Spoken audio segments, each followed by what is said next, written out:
എനിക്ക് ഈ ഇലക്ഷൻ്റെ ഇപ്പം തോന്നുന്നൊരു കാര്യം എന്ന് വെച്ചാൽ UDF ആണ് ജയിക്കുന്നതെങ്കിൽ അത് തരംഗമായിരിക്കും. ബാക്കിയൊരു എല്ലാവരും തൂഫാൻ അടിച്ചു പോകും. അങ്ങനെ തൂഫാൻ അടിച്ചു പോകുന്ന ഘട്ടത്തിൽ BJP വലിയ സാധ്യതയൊന്നും ഞാൻ കാണുന്നില്ല. എന്നാൽ LDF ആണ് ജയിക്കുന്നതെങ്കിൽ 5-10 സീറ്റിൻ്റെ ഡിഫറൻസേ ഉണ്ടാവുള്ളൂ.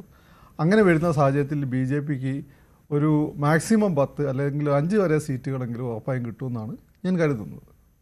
കാരണം അത് ഒരു ലോജിക്കലായിട്ടുള്ള വോട്ടാണ്, ഹിസ്റ്റോറിക്കലി ഇവോൾവ് ചെയ്ത് വന്നിട്ടുള്ള ഒരു വോട്ടായിരിക്കും. ഈ പറയുന്നതിൻ്റെ മാതിരി ഒരു ആൻറ്റി LDF തരംഗം അടിച്ചിട്ടില്ലെങ്കിൽ അപ്പം അത് സ്വാഭാവികം. അതിൽ ആന്റി LDF തരംഗമാണെങ്കിൽ 0 ആയിരിക്കും.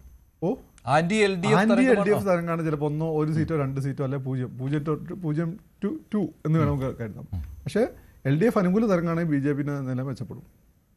കാരണം എന്ന് വെച്ചാൽ ജനങ്ങൾക്ക് ലോജിക്കലായി വോട്ട് ചെയ്യുന്നു എന്നുള്ളതാണ് അതിൻ്റെ അർത്ഥം. മറ്റേ വൈകാരികമായ വോട്ടാണ്. വൈകാരികമായ തള്ളി ഒരു ഭരണമാറ്റം എന്ന ആഗ്രഹത്തിൽ ചെയ്യുന്ന വോട്ടാണെങ്കിൽ അത് UDF-ലേക്ക് പണ്ടാറടങ്ങട്ടെ ചെയ്യുന്ന വോട്ടിന് ചില സമയത്ത് ആളുകൾ അങ്ങനെ വോട്ട് ചെയ്യും. ആ സമയം അങ്ങനെ വോട്ട് ചെയ്താൽ പിന്നെ നോക്കണ്ട, അവിടെ ലോജിക്കൊന്നും അപ്ലൈ ചെയ്യില്ല. അല്ലെങ്കിൽ BJPക്ക് അതിൻ്റെ ഗ്രാജുവൽ ആയിട്ടുള്ളൊരു വളർച്ച ഉണ്ടാവും. 5 വരെ സീറ്റുകൾ അവർ നേടാൻ നല്ല സാധ്യതയുണ്ട്. അത് ചിലപ്പോൾ അതിലും കടന്നു പോയാലും അത്ഭുതപ്പെടാനില്ല. അതിനുള്ള സംവിധാനം അവർക്കുണ്ട്, അതിനുള്ള സ്കോപ്പ് അവർക്കുണ്ട്, വോട്ടേഴ്സും അവർക്കുണ്ട്. അങ്ങനെയാണെങ്കിൽ താങ്കൾ കാണുന്നത് ഏതൊക്കെയാണ്? ഇപ്പോൾ ഈ 5 മുതൽ 10 വരെ എന്നൊക്കെ പറയുമ്പോൾ പരമാവധിയാണ്. കാരണം ഞാൻ കാണുന്നത് ഒന്ന് നിയമമാണ്, ഒന്ന് പിന്നെ മുരളീധരൻ്റെ മണ്ഡലം കഴക്കൂട്ടം, പിന്നെ കാസർഗോഡുള്ള മഞ്ചേശ്വരം മണ്ഡലം, പിന്നെ ഈ സെൻട്രൽ ട്രാവൻകൂറിൽ തൃശ്ശൂരുമായിട്ട് ഓരോ സീറ്റുകൾ. ഈ സീറ്റുകളുടെ എണ്ണം സെൻട്രൽ ട്രാവൻകൂറിലും തൃശ്ശൂരിലും ചിലപ്പം കൂടാൻ സാധ്യതയുണ്ട്.